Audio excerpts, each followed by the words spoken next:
Let's take a look at this. Therefore, if you raise taxes on the so-called rich, you're really raising taxes on the job creators.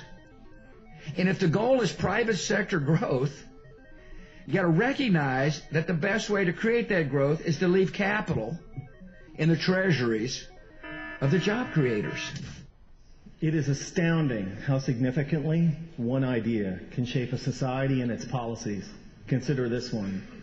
If taxes on the rich go up, job creation will go down.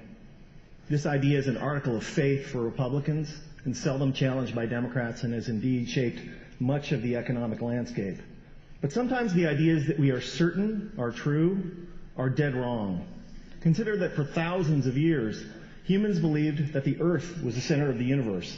It's not, and an astronomer who still believed that it was would do some pretty terrible astronomy. Likewise, a policymaker who believes that the rich are job creators and therefore should not be taxed will do equally terrible policy. I have started or helped start dozens of companies and initially hired lots of people, but if there was no one around who could afford to buy what we had to sell, all those companies and all those jobs would have evaporated. That's why I can say with confidence that rich people don't create jobs, nor do businesses large or small. Jobs are a consequence of a circle of life-like feedback loop between customers and businesses. And only consumers can set in motion this virtuous cycle of increasing demand and hiring. In this sense, an ordinary consumer is more of a job creator than a capitalist like me. That's why when business people take credit for creating jobs, it's a little bit like squirrels taking credit for creating evolution. It's actually the other way around. Anyone who's ever run a business knows that hiring more people is a course of last resort for capitalists. It's what we do if and only if rising consumer demand requires it. And in this sense, calling ourselves job creators isn't just inaccurate, it's disingenuous.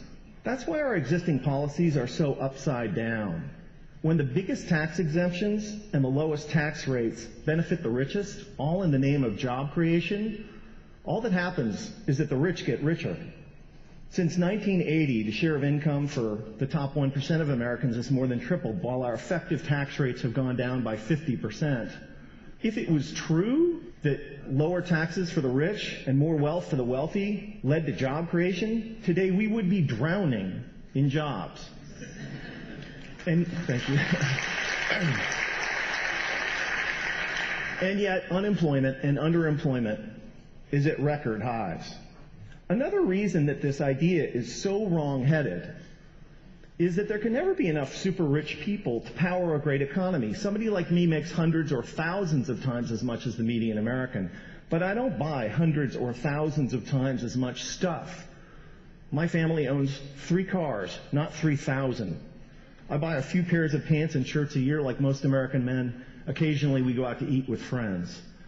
I can't buy enough of anything to make up for the fact that millions of unemployed and underemployed Americans can't buy any new cars, any clothes, or enjoy any meals out. Nor can I make up for the falling consumption of the vast majority of middle-class families that are barely squeaking by, buried by spiraling costs and trapped by stagnant or declining wages. Here's an incredible fact, that if the typical American family still retained the same share of income that they did in 1970, they'd earn like $45,000 more a year. Imagine what our economy would be like if that were the case. Significant privileges have come to people like me, capitalists, for being perceived as job creators at the center of the economic universe, and the language and metaphors we use to defend the current economic and social arrangements is telling. It's a small jump from job creator to the creator. This language was not chosen by accident. And it's only honest to admit that when somebody like me calls themselves a job creator, we're not just describing how the economy works, but more particularly, we're making a claim on status and privileges that we deserve. Speaking of special privileges, the extraordinary differential between the 15% tax rate that capitalists pay on carried interest dividends and capital gains, and the 35% top marginal rate on work that ordinary Americans pay, it's kind of hard to justify without a touch of deification. We've had it backwards for the last 30 years. Rich people like me don't create jobs. Jobs are a consequence of an ecosystemic feedback loop between customers and businesses. And when the middle class thrives, businesses grow and hire, and owners profit. That's why taxing the rich to pay for investments that benefit all is such a fantastic deal for the middle class and the rich. So ladies and gentlemen, here's an idea worth spreading. In a capitalist economy, the true job creators are middle class consumers. And taxing the rich to make investments that make the middle class grow and thrive is the single shrewdest thing we can do for the middle class, for the poor, and for the rich. Thank you.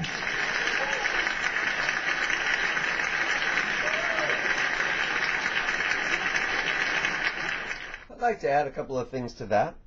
One of the reasons we tax the rich to put money back into the system is because the system pulls so much money out and puts it in the hands of the rich.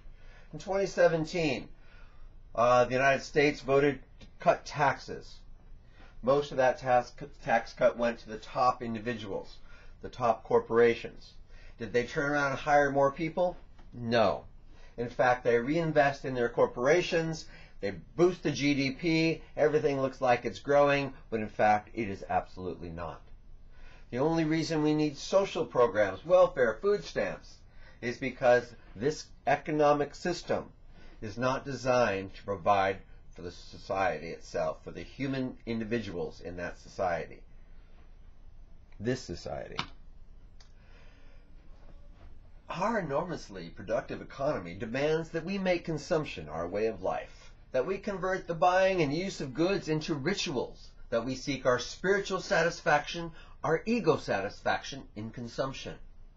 The measure of social status, of social acceptance, of prestige is now to be found in our consumptive patterns. The very meaning and significance of our lives today expressed in consumptive terms. The greater the pressures upon the individual to conform to safe and acceptable social standards, the more does he tend to express his aspirations and his individuality in terms of what he wears, drives, eats, his home, his car, his patterns of food serving, his hobbies. This was back in 1955. It was a new direction for the economy. It was laid out by economist Victor Lebeau. Do you see this in our world? And what does it mean for our political power? That we've legislated this kind of power, this kind of draw to consume.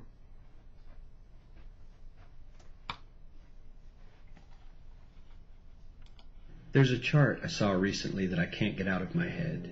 A Harvard business professor and economist asked more than 5,000 Americans how they thought wealth was distributed in the United States. This is what they said they thought it was. Dividing the country into 5 rough groups of the top, bottom, and middle 3 20% groups, they asked people how they thought the wealth in this country was divided. Then he asked them what they thought was the ideal distribution. And 92%, that's at least 9 out of 10 of them, said it should be more like this. In other words, more equitable than they think it is. Now that fact is telling, admittedly, the notion that most Americans know that the system is already skewed unfairly. But what's most interesting to me is the reality compared to our perception. The ideal is as far removed from our perception of reality as the actual distribution is from what we think exists in this country. So ignore the ideal for a moment. Here's what we think it is again. And here is the actual distribution. Shockingly skewed.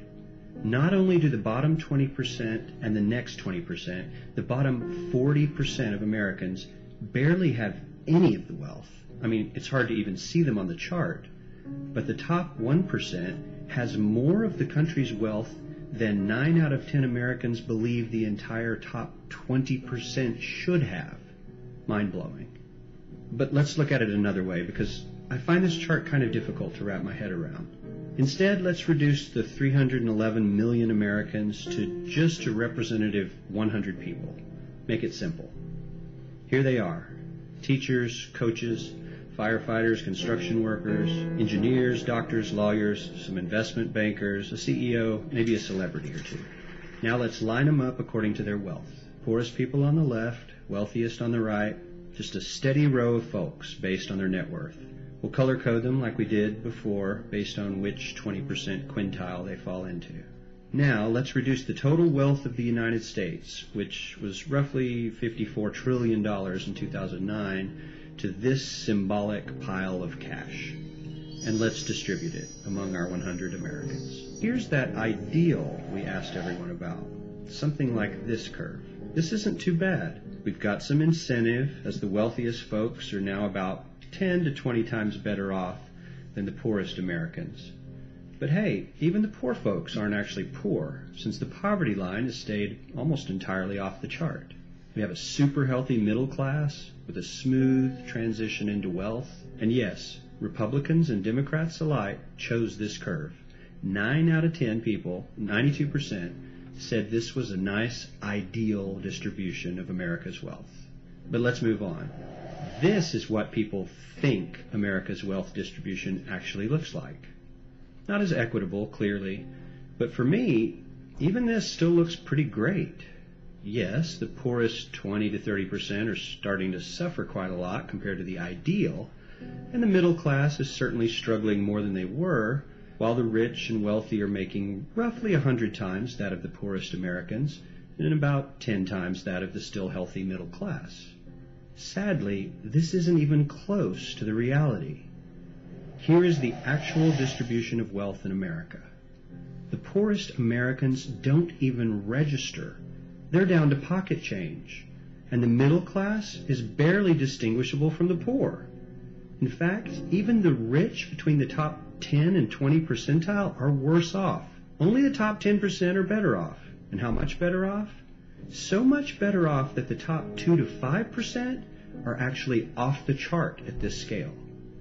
And the top 1%, this guy, well, his stack of money stretches 10 times higher than we can show. Here's his stack of cash, restacked, all by itself. This is the top 1% we've been hearing so much about. So much green in his pockets that I have to give him a whole new column of his own, because he won't fit on my chart. 1% of America has 40% of all the nation's wealth. The bottom 80%, 8 out of every 10 people, or 80 out of these 100, only has 7% between them. And this has only gotten worse in the last 20 to 30 years. While the richest 1% take home almost a quarter of the national income today, in 1976 they took home only 9%, meaning their share of income has nearly tripled in the last 30 years. The top 1% own half the country's stocks, bonds, and mutual funds. The bottom 50% of Americans own only 0.5% of these investments, which means they aren't investing. They're just scraping by.